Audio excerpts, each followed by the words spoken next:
Pour finir cette formation, je vous invite à revoir ensemble quelques rappels et définitions. Un circuit d'aérodrome, aussi appelé tour de piste, est une trajectoire que doit effectuer un avion en vol à vue, aux abords d'un aérodrome pour atterrir dans des conditions normales de sécurité. Un pilote qui s'annonce en vent en arrière va évoluer parallèlement à la piste sur laquelle il veut se poser, à droite ou à gauche suivant les spécifications de l'aérodrome. Puis, après avoir dépassé la piste, il va tourner pour se présenter perpendiculairement à l'axe de la piste. Il se trouvera alors en étape de base.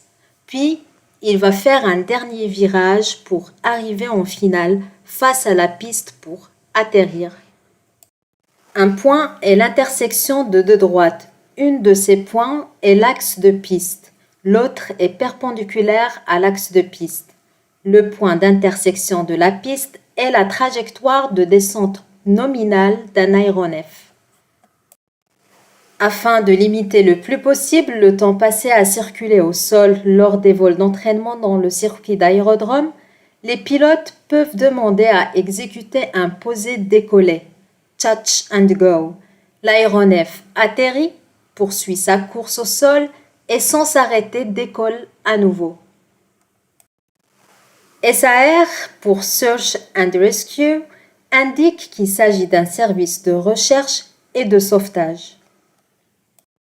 Un espace aérien contrôlé est un espace dans lequel le service du contrôle est assuré. Il s'agit des classes d'espace aérien A, B, C, D et E. Toute pénétration d'un aéronef y est soumise à une clairance, c'est-à-dire une autorisation de contrôle aérien. Et pour rappel, le niveau est le terme générique employé pour indiquer la position verticale d'un aéronef en vol et désignant selon le cas une hauteur, une altitude ou un niveau de vol. Une altitude est une distance verticale entre un niveau et un niveau moyen de la mer. Une hauteur est la distance verticale entre un niveau et la surface du sol ou de l'eau. On utilise l'octa, qui est une unité de mesure permettant d'évaluer la couverture nuageuse du ciel. Un octa correspond à une fraction de 1/8 de la voûte céleste. Un ciel parfaitement clair est indiqué par la valeur de 0 octa, alors qu'un ciel complètement couvert correspond à 8 octas. Notez que pour FEW, few, pour nuages rares de 1 à 2 octas sur 8. SCT pour scattered, nuages épars de 3 à 4 octas sur 8. BKN pour broken sont des nuages fragmentés de 5 à 7 octas sur 8. OVC pour overcast, ça veut dire couvert 8 sur 8 octas.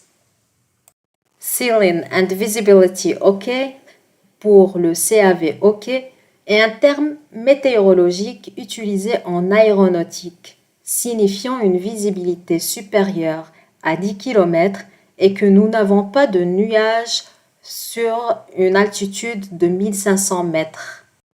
L'ATIS est une sorte de répondeur téléphonique. C'est un message vocal enregistré par le service météo d'un aéroport et mis à disposition des usagers.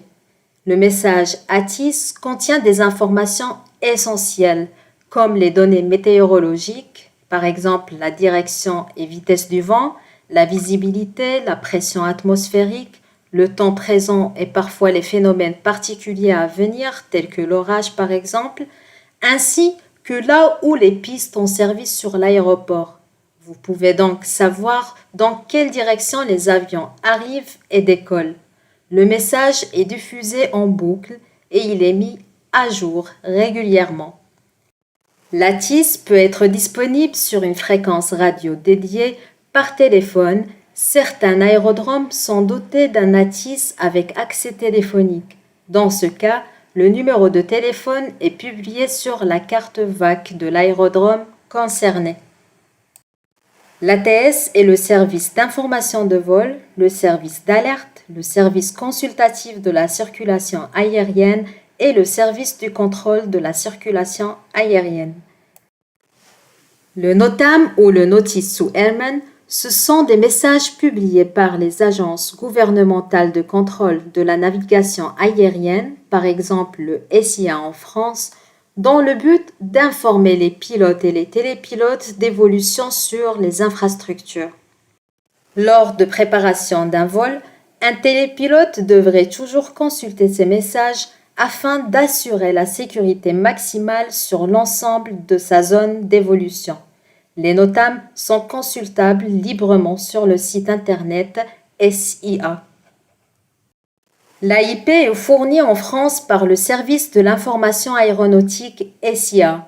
L'information aéronautique comprend d'une part des informations à caractère permanent, comme les publications d'informations aéronautiques AIP, et d'autre part des informations à caractère urgent ou temporaire, comme le NOTAM et les suppléments à l'AIP. Les cartes aéronautiques et leurs suppléments offrent une présentation graphique des zones permanentes définies dans l'AIP. Le terme aéronef désigne tout appareil capable de s'élever ou de circuler dans les airs. Parmi les aéronefs, on distingue les aérodynes et les aérostats. Les aérodynes sont les aéronefs dites plus lourds que l'air, ou plutôt plus denses que l'air, dont la sustentation est principalement assurée par une force aérodynamique de leur voilure, avec une portance d'une voilure fixe ou tournante. Un aérostat est un aéronef dont la sustentation est assurée principalement par une force aérostat, avec la poussée d'Archimède. Lorsqu'on parle de la masse d'un aéronef, son équipage à bord non captif de type aérodyne, cette masse comprend la masse de ses batteries et la masse de ses équipements de mission. La masse considérée est la masse totale de vol de l'aéronef, y compris ses batteries, ses équipements de mission, etc. Toutefois, la masse de l'aéronef ne comprend pas pour les aérostats la masse du gaz porteur et pour les aéronefs captifs la masse du moyen de retenue. Un aéronef captif est un aéronef relié par tout moyen physique au sol ou à un mobile ou à un opérateur, sous réserve que ce mobile ou cet opérateur ne puisse être soulevé ou entraîné par la traction. On dit un vol en vue directe lorsque les évolutions d'un aéromodèle se situent à une distance du télépilote telle que celui-ci conserve une vue directe sur l'aéronef et une vue dégagée sur l'environnement aérien, permettant de détecter tout rapprochement d'aéronef et de prévenir les collisions. Un aéronef évolue de manière autonome lorsqu'il évolue de manière automatique et qu'aucun télépilote ne surveille ses évolutions ou n'est en mesure d'intervenir sur sa trajectoire. Cette définition ne s'applique pas aux phases de vol d'un aéronef télépiloté pendant lesquelles le télépilote perd sa capacité d'intervenir sur la trajectoire de l'aéronef suite à l'application de procédures d'urgence ou à la perte de liaison de commande et de contrôle. Et un aéronef évolue de manière automatique lorsque son évolution en vol a été programmée avant ou pendant le vol et que le vol s'effectue sans intervention d'un télépilote. Un tierce ou une personne non impliquée est une personne ne participant pas à l'opération mais pouvant être exposée aux risques que présente l'opération.